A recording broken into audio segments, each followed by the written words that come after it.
अभी गणेश जी विसर्जन हुए, गणेश जी को जल में विसर्जन किया, तो आपके मन में एक प्रश्न तो खड़ा होगा, आया तो होगा कि गणेश जी के 10 दिन तक बिठाओ, नित्य पूजन करो, ने पाठ करो, ने अर्चना करो, ने 10वें दिन इनके विसर्जन कर दो, और वो भी पानी में कर दो, पानी में विसर्जन करो। तो ये कहां लिखा कि जल में विसर्जन करो? श्रीमद् भागवत पुराण की रचना जब वेद व्यास जी महाराज करने के लिए बैठे, वेद व्यास जी ने सुखदेव जी से कहा कि मैं मंत्र बोलूंगा, मैं श्लोक बोलूंगा, इसको लिखेगा कौन? तो सुखदेव जी ने बोला गणेश जी से विनती करो। गणेश जी से कहा कि आप लिखोगे? गणेश जी बोले मैं लिखने को तैयार हूं, पर बोलते बोलते तुम रुक गए तो मैंने भी लिखना छोड़ दूंगा, उसके बाद मैं भागवत को विराम दे दूंगा, मैं आगे नहीं लिखूंगा। अब वेद व्यास जी बड़े चक्कर में पड़ गए, क्या करें? तो गणेश जी से कहा मेरे शो में कुछ गड़बड़ी हो सकती है, उसमें से गलती को छांटना पड़ेगा, फिर लिखना पड़ेगा। कितना सुंदर संबोधन श्री वेद व्यास जी ने कहा कि मैं जो श्लोक बोलूंगा आपको लिखने के लिए है, उसमें मैं कुछ गलती करूंगा, उस गलती को छांटना है, तब श्लोक लिखना है। क्यों कहा वेद व्यास जी ने ये बात? गणेश जी भगवान है, वेद व्यास जी कहते हैं मैं तो संसारिक मनुष्य हूं ना, गलती तो कर सकता हूं। गलती कौन करता है? जम के बोलो भगवान गलती करता है क्या? नहीं, गलती कौन करेगा? मनुष्य। गलती मानव करेगा, गलती मनुष्य करेगा। और गलती करने के बाद अगर हमसे अपनी जिंदगी में कोई गलती हो जाती है तो एक बार क्षमा मांगने में कुछ जाता है क्या? प्रणाम करने में कुछ जाता है क्या? निवेदन करने में कुछ जाता है क्या? नहीं। गलती हो गई मुझसे, तो गणेश जी आप गलती को छांटना, लिखना। गणेश जी महाराज लिखने बैठ गए, लिखते लिखते लिखते लिखते 10 दिन हो गए गणेश जी महाराज को। शरीर में ताप पड़ने लगा गणेश जी महाराज के। वेद व्यास जी ने गणेश जी के हाथ का स्पर्श करा तो शरीर तो तप रहा था। वेद व्यास जी ने वहीं पर श्रीमद् भागवत के श्लोकों को विराम दे दिया, अब नहीं बोले। गणेश जी लिखते लिखते लिखते लिखते लिखते लिखते थक गए, ताप पड़ गया, शरीर गर्म हो गया। वेद व्यास जी ने कब करूं क्या? 10 दिन से लिख रहे हैं और शरीर पर ताप पड़ रहा है, करा क्या जाए? उन्होंने गणेश जी का हाथ पकड़ा, उठाया और कहा चलो प्रभु हमारे साथ में। वेद व्यास जी गणेश जी को ले गए और ले जाकर शीतल जल में श्री गणेश जी महाराज को बिठा दिया। गणेश जी को पानी के अंदर उनको विराजमान कर दिया कि अब आप ताप को थोड़ा ठंडा कर लीजिए। शीतल जल में बिठाया। उस दिन से नियम हो गया कि 10 दिन गणेश जी बैठते हैं और फिर उनका विसर्जन होता है पानी के अंदर, जल के अंदर, शरीर का ताप मिट जाए। तो गणेश जी ने वचन दिया है वेद व्यास जी महाराज को, आपने मेरे ताप को मिटाने के लिए मुझे जल में बिठाया है। जो मुझे जल में विसर्जन करेगा मेरा ताप तो मिटेगा ही, साथ में जो मुझे जल में विसर्जन करेगा उसके जीवन के भी ताप को मैं मिटा दूंगा, उसके जीवन के ताप को मैं मिटा दूंगा। ताप मिटा दिया।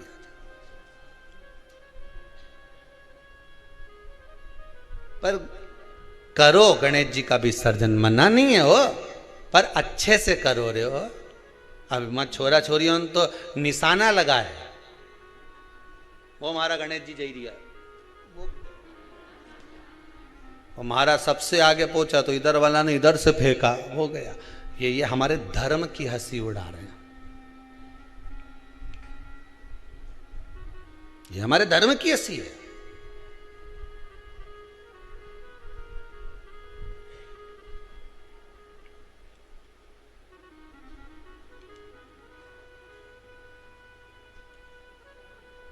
धर्म को बचाने का प्रयास एक हिंदू ही कर सकता है। गणेश जी घर में बिठाओ, बिठाते हो सब लोग? जम के बोलो, ठीक है। फिर गणेश जी का विसर्जन भी करते हो।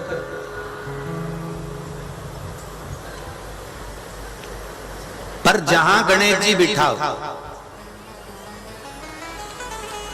गणेश जी के आसपास में कम से कम एक हल्दी की और एक कुंकू की 2 बिंदी अवश्य लगाना चाहिए, रिद्धि और सिद्धि के भाव से। कारण क्या होता है कि जब हम गणेश जी का विसर्जन करते हैं तब हमारे घर में से रिद्धि सिद्धि नहीं जाना चाहिए। जब हम गणेश जी का विसर्जन करें तो वो जो 2 बिंदी हमने हल्दी और कुंकू की लगाई है वो रिद्धि सिद्धि के रूप में हमारे घर में रहना चाहिए। कि बहू हमारे घर में, बेटा भले कहीं पर भी जाए घूम फिर कर वापिस आएगा, बेटा भले जाए फिर आ जाएगा, कोई कार्य से गया होगा, कोई कारण से गया होगा। तो गणेश जी बिठाने वालों को ये स्मरण होना चाहिए कि गणेश जी का विसर्जन हो पर रिद्धि सिद्धि का विसर्जन।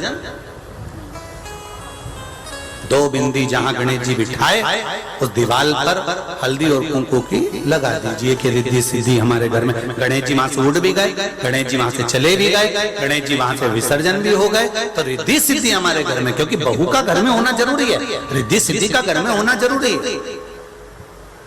और जहां रिद्धि सिद्धि होगी गणेश जी वहां आएंगे ही, निश्चित है। और नी भी आए तो फोन तो आ ही जाएगा। जहां बहू रहेगी, मायके चली जाती है रक्षाबंधन पर, 30 त्योहार पर, तो क्या भेरू फोन नहीं लगाए जगदम्बा को? बोले ईमानदारी से फोन तो जाएगा। तो रिद्धि सिद्धि का होना जरूरी है। घर में अपने जहां गणेश जी बैठे वहां पर 2 बिंदी, एक हल्दी की एक कुंकू की, 2 बिंदी ये भाव से लगाए। अगर बिंदी नहीं लगाना है तो 2 स्वस्तिक बनाए, 2 स्वस्तिक बनाए, वो भी रिद्धि सिद्धि का।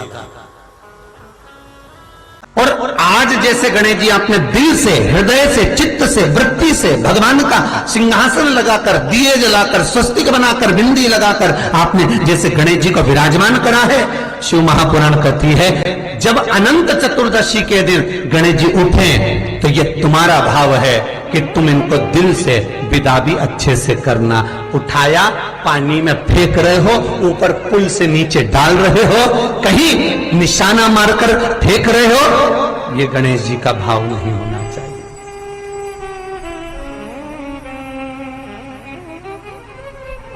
मैंने दिल्ली की दशा देखी है। एक बार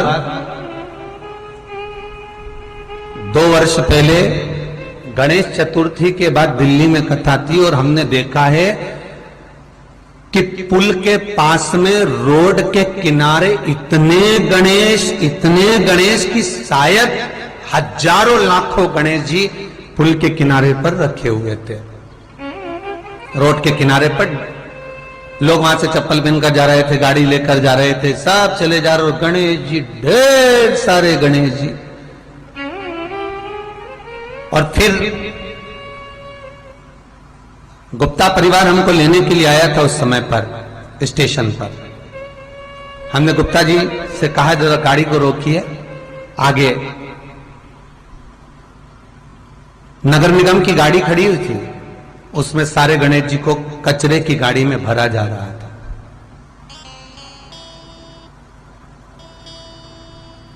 और विचार करो, 10 दिन पूजन करे हो और बाद में कचरे की गाड़ी में भेज देते हो तो तुमको उसका फल मिलेगा। दिल से कहना, ईमानदारी से आपकी चित्तवृत्ति में धारण कर कर। थोड़ा बुरा लगेगा आपको आज की कथा में, लग जाए, लगे तो, पर भगवत भजन करने तुमने 10 दिन उसका पूजन करा, 10 दिन तुमने स्मरण करा, 10 दिन तुम आपने उनका नाम जाप किया और फिर उसको भर कर कचरे की गाड़ी में भेज दिया। ये कहां की रीत है? बहुत ध्यान देना। शिव महापुराण ये नहीं कहती, गणेश पुराण ये नहीं कहती कि तुम इतना बड़ा गणेश बिठाओ। गणेश पुराण ये नहीं कहती कि तुम बहुत बड़े गणेश जी बिठाओ। गणेश पुराण ये नहीं कहती कि तुम बहुत विशालतम गणेश जी का निर्माण कर कर उसको विराजमान करो। गणेश पुराण, शिव महापुराण ये नहीं कहती कि तुम इतने बड़े भी गणेश जी जो तुम्हारे पास में रखने की जगह ना हो, विसर्जन की जगह ना हो, तो ऐसे गणेश को घर में ना बिठाएं। शिव महापुराण तो यहां तक कहती है, गणेश पुराण तो यहां तक कहती है कि एक गोल सुपारी के लिए अगर गणेश जी बनाकर तुमने पूजन कर कर उसको भी जलाशय में विसर्जन कर दिया, नहीं कर सकते। किसी पेड़ के नीचे खड्डा खोद कर उसको रख कर उस पर पानी डाल दिया, वो भी विसर्जन माना जाएगा। पर रोड के किनारे पर रखकर उसका अपमान करो, ये शास्त्र नहीं कहता, ये वेद और पुराण नहीं कहते।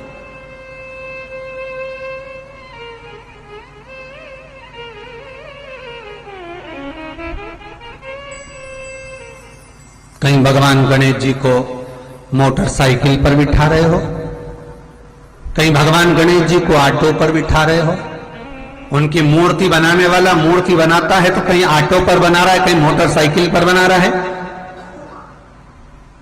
कहीं भगवान गणेश जी बुलेट चला रहे हैं। यह भगवान का अपमान है, ये भगवान का अपमान। अरे कितनी विशेष बात, कितनी विशेष बात शिव महापुराण के कुमार खंड में लिख दी श्री वेदव्यास जी ने। शिव महापुराण के कुमार खंड में श्री वेदव्यास जी लिखते हैं, वेदव्यास जी वर्णन करते हैं कि जिसके घर में भगवान गणेश की नृत्य की मूर्ति लगी रहती है, उस घर में जितने भी परिवार के लोग रहते हैं वो कहीं ना कहीं 24 घंटे काम में लगे रहते हैं, पर उनको शांति रत्ती भर की नहीं मिलती है। यहां तक का व्याख्यान शिव महापुराण करती है महाराज।